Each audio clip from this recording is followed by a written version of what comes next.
Baiklah, pertama-tama pada tanggal 10 September 2025, kami dari kelompok 7 melakukan diskusi offline di lobi gedung baru FPIK Unja mengenai mata kuliah kimia analitik tentang prinsip dasar gravimetri. Di sini kami berdiskusi tentang jurnal apa yang akan kami bahas. Pertama-tama kami meminta kepada ChatGPT untuk memberikan jurnal tentang gravimetri yang berindeks Scopus Q1 atau Q2 yang berhubungan sama bidang farmasi. Selanjutnya diberikanlah beberapa opsi oleh ChatGPT dan kami sepakat memilih satu jurnal yaitu jurnal dari Pharmaceutics yang berjudul setelah diterjemahkan Teknik Analisis Thermal Terkopel dan Simultan dalam Studi Farmasi. Selanjutnya saya cek terlebih dahulu untuk indeks jurnal tadi, yaitu setelah dicek di Skimago berindeks Scopus Q1. Selanjutnya, kami meminta juga kepada ChatGPT untuk membuatkan 8 rumusan masalah yang berkaitan dengan metode gravimetri pada bidang farmasi berdasarkan jurnal tadi.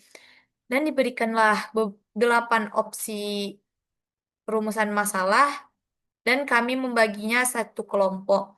Dan saya memilih yang nomor 5, yaitu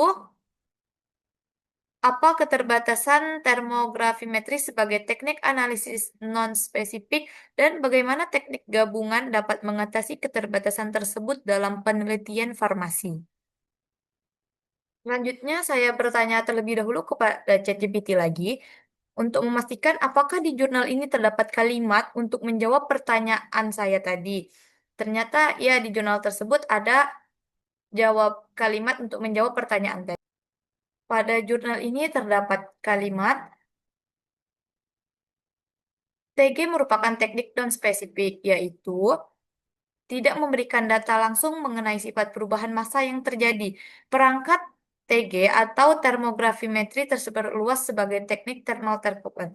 Tujuan penelitian teknik terkopel termografimetri adalah untuk menganalisis gas yang berevolusi. Teknik-teknik berikut ini sangat penting dalam penelitian, yaitu penggabungan TG dengan FTIR, yaitu menggandengkan perangkat termografimetri ke spektrometer FTIR atau bisa juga disebut spektroskopi inframerah transformasi Fourier.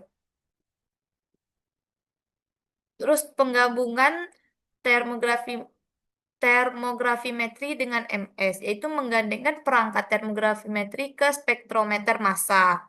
Dan penggabungan termografimetri dengan GCMS, yaitu menggandengkan perangkat termografimetri ke peralatan GC dengan deteksi MS. GC itu adalah kromatografi gas dan MS adalah spektrometri massa.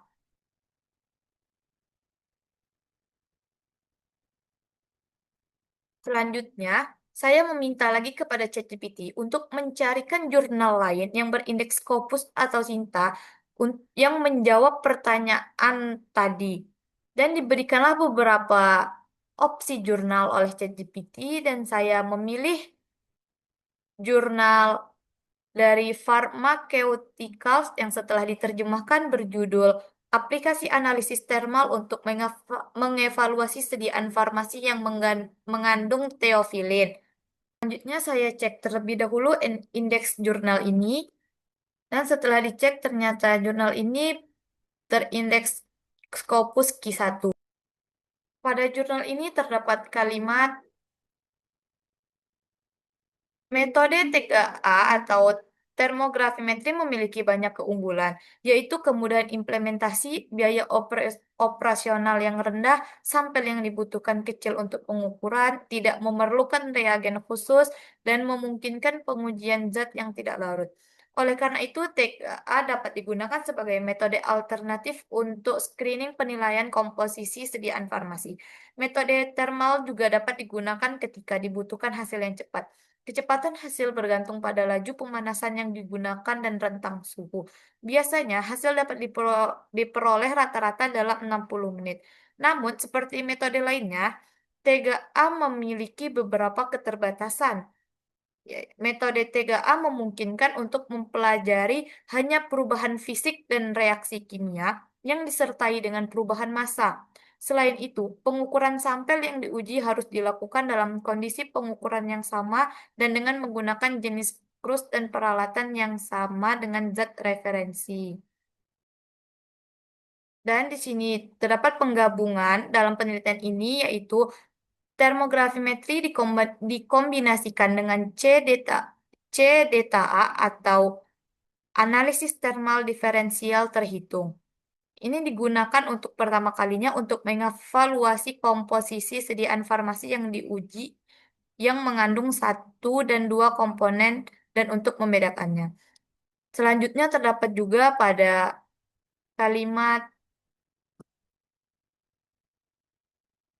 analisis C-delta A yang dilakukan mendukung analisis TG tidak hanya dalam mengidentifikasi senyawa dalam produk farmasi, tapi juga membantu dalam penilaian awal kandungan api dalam formulasi.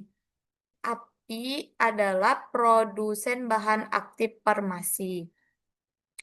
Selanjutnya lebih lanjut lagi terdapat juga pada kalimat berkat TGA dan C-delta A dimungkinkan untuk mengidentifikasi eksipien yang digunakan dalam formulasi obat komersial dan mendeteksi laktosa dalam jumlah besar dalam formulasi palsu yang disiapkan secara eksperimental. Sekian dari saya, terima kasih.